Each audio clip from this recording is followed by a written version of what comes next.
Poinsettia, Chapter 1. 1897, Strathaven. It was an unforgiving November evening. If his bite didn't get you, Jack Frost would. But the cold night meant very little to him, for he had experienced many previous Scottish snows in years past. It was nothing more than another piece of wood in the fire, another crank of the oil lamp. The snow rested in thick blankets about the world outside, frost plastered on all the surfaces, glazing over windows and kissing the exteriors and carriages. The mansion standing alone on a vast piece of property was a perfect picturesque vision of the upcoming Christmas season. It was not decorated, but its stance alone was enough to inspire a spirit within all those who passed the lonely black road. Pigeons in a scatterbrained formation rested upon what was left of frozen iron spikes making up the front gate of the manor. This cold weather wasn't enough to chase them off. Within this manor was many rooms for many functions, each gathering dust in their misuse, more specifically the absence of use, over the years. The halls were dark, save the light from the moon outside filtering in. The stillness was not uncommon for this time of the evening, still early, but just beyond the reach of dusk. The master bedchamber was the center of tonight's activity, if one could be so bold to call it that. It was a large room, with a large bed, seemingly swallowed within the shadows of the only half-utilized space. The bedposts were tall, and holding up a flat hunter-green canopy. The headboard arched with intricate designs carved within. Celtic knots lined the edges of the top, all the way to the foot and up all the bedposts like vines. The drapes were drawn shut.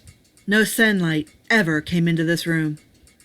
The room was fairly spacious, with a writing desk to one side of the room and a few odds and ends, but no real decor to truly speak of.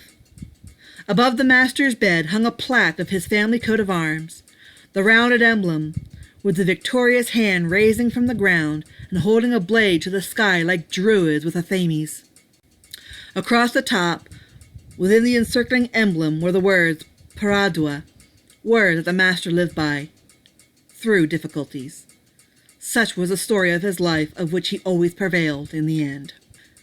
Within the bed lay the master himself, already awake and dressed, but lying on the bed, staring at the emptiness of the canopy. The oil lamp beside him was already lit, casting a dim light, not that he needed it. One leg was bent at the knee, resting down on its side, while the other dangled from the edge of the bed, the ball of his foot touching the hardwood floor. One arm was sprawled out across the bed, while the other rested across his forehead absently. He was not completely tended yet. Yes, he was dressed in white pants, black riding boots, a white frilled poet's blouse, and sand vest, and a green velvet Edwardian coat. He wore a green sash about his middle, and a chain dangled, not clamped yet, from his pocket watch to his vest. His face was beautifully pale and long, with eyes that enchanted, a glittering emerald that sparkled in any form of light. One would almost expect greedy men to snatch them from his face. But that was not, perhaps, so far-fetched, as he was not without his proposals of both women and men who fell to their knees to plead for him. A tryst here and a tryst there, of any sort, was not a folly he participated in too freely, but not without, either. His hair was a sweet chocolate of auburn, fading to a dark rust red, but of the most pure and cleanest of care. It spread about the pillows like ragged wings from his head, brushed but not tied. He was the vision of beauty, no matter how you looked at it, and no one could deny that his debonair flair always made him look invincible. He was Gavin MacIntyre, the master of the house, and a man, a poinsettia, a vampire of stories long past and issues yet buried and unleashed in intervals of emotion and heartlessness. The yet unheard padding of soft shoes and an uninvited entry interrupted his absent stares of unknown thoughts. His eyes never moved, but he was well aware of his company. Master, will you be arising any time tonight? The moon is up and trying so hard to peek in. Let's see your beautiful face. Gavin merely rolled his delicate green eyes. Can't you speak clearly, Angus? He asked with a sigh. Even among a fellow Scot, I still can't pick up every word. Why must you exaggerate your brogue so? It's second nature by now. You once loved it, but that seemed to no longer be the case. That be because you're a well-educated and well-travelled. Angus, Gavin's faithful servant, smiled. He was quite a bright sight to see, and was in himself a piece of sunshine in Gavin's life. Gavin would never tell him so, as it would make him choke on his own pride. And second, Angus was a man who loved having his head swelled with any piece of praise and ego he could muster.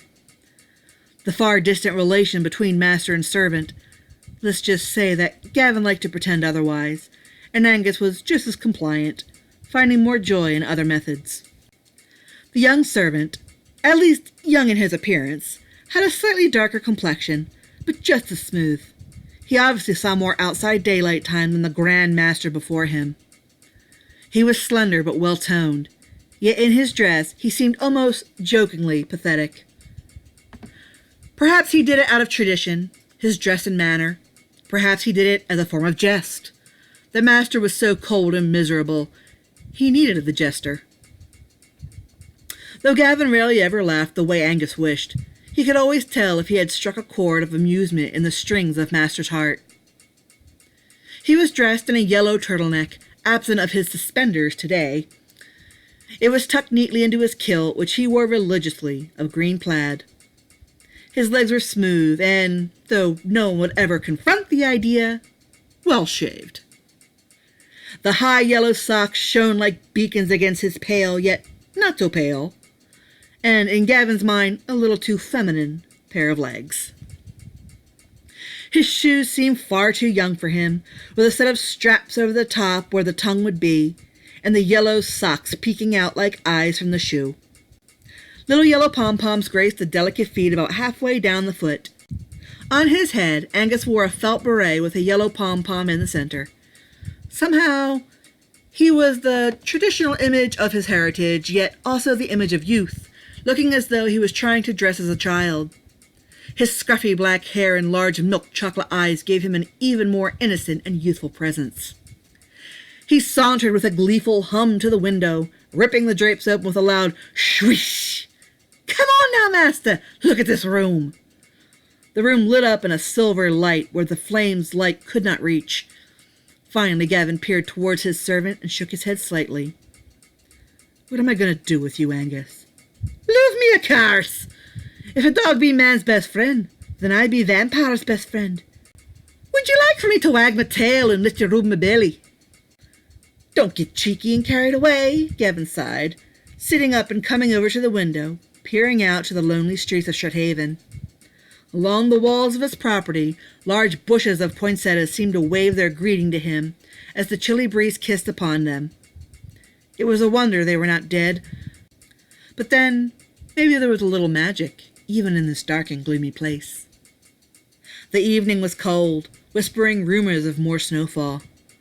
Snow that had melted in the day's only slightly warmer sun had refrozen into crystals of ice along the roads that had been shoveled with the hard labor of the townspeople. The lamps were lit and flickered with a pale light. It was as if the flame within was shivering away in the cold. On a night like this, the lamplighters would have rushed through the job and ran to the closest pub or meeting place to take a warm drink to thaw them from winter's frosty bite. This weather, however, didn't affect a vampire the same way it did to humans. Gavin was dressed in a heavy overcoat and top hat. His boots crunched into the slush and ice as he chose to walk to his destination rather than take a carriage. It was his special night, and he always wished to be alone. My dearest Clementine McVeigh, the passing of Samhain has come and gone. The weather has taken a turn for the colder, a significant change from the warm autumn evenings of Maybon and Samhain. November evenings have become bitter, numbing. How befitting for me to be out on these nights. The gardeners have arrived yet again to replace the flowers imported for the garden. Sometimes I wonder if it is foolish to plant poinsettias in the garden at this time of year. They always die within days if they do not freeze solid. But you insisted, after all, to bring the flowers to see before Christmas. I am both relieved and saddened by my return to Strathaven, my return home. Perhaps I have grown too fond of the warmer evenings of India. Mid-November blossoms such tropics, at least compared to the cold heartlessness of the Celtic Isles. But how could I cope if I could not reacquaint myself with you, yet again and again? Perhaps my sorrows are not the absence of the warmth. Perhaps it is just an old vampire's misery, of which I have been engulfed for years upon years. Fear not, my love, for you were never my burden. I find no sorrow in our time, our solitary visits. Perhaps, also, it is between Sabbath blues. The festivities that welcome in Yule and Christmas will not take place for weeks, awaiting December days. My Clementine, where are the evenings in which I would wake before sundown, anticipating the chance to live yet another night, to experience yet another day in a long life of adventure, however simple? Clementine, when will we see each other again? How long will I hold out on this lonely agony? Where are you? Where is our Caradwen? Where am I? Our beloved. Your beloved, Gavin McIntyre. The Clementine Journal was always special to Gavin. It was not a journal, however, but a series of letters written to his beloved Lady Clementine McVeigh. He was on his way to see her. He always took the long, scenic route to get to his destination. He always walked up the opposite end of the road, towards the shops, through and around, passing through a park, always stopping at a bench to throw one slice of crumbled bread at its feet. Then onward, from here, he would tread, towards a strong standing church, in need of some cosmetic repairs, behind into the graveyard. Up the hill he'd go until he would reach the most expensive piece of plot he could find, a mausoleum built of the finest stone, carved in the most intricate of manners. It was demanded to be in this location, for it overlooked St. Raphael's Children's Home and Hospital. The hospital in the distance was in reality a very old castle, cutting from the landscape, standing victorious and tall, yet shrouded with an invisible and heavy cloud of loneliness, and keeping a burden of hushed silence of lonely tales past. It was as if the building longed for something it once had. It longed for something it had lost so long ago, and desperately wished to embrace once again. One more moment to take in the glory of the building, and Gavin then removed his keys, opening the door of the mausoleum and entering. Envelopes littered the back corners in semi-neat piles. Many had yellowed, at least those that had survived. Somehow the rats had managed to get in and out, stealing away the letters, chewing them up and making off with them to bed their nests. It was a bittersweet sight for Gavin. On the one hand, his work would go unseen. It was hopeless, and the only ones being helped by this lunacy were the rats. This silliness wouldn't make him happy. It wouldn't bring back Clementine. It wouldn't bring back Caradwen. But then again, it brought a sickening, morbid sense of fantasy and hope. He never saw the rats, but he knew their signs. But because the rats came, the piles never overflowed.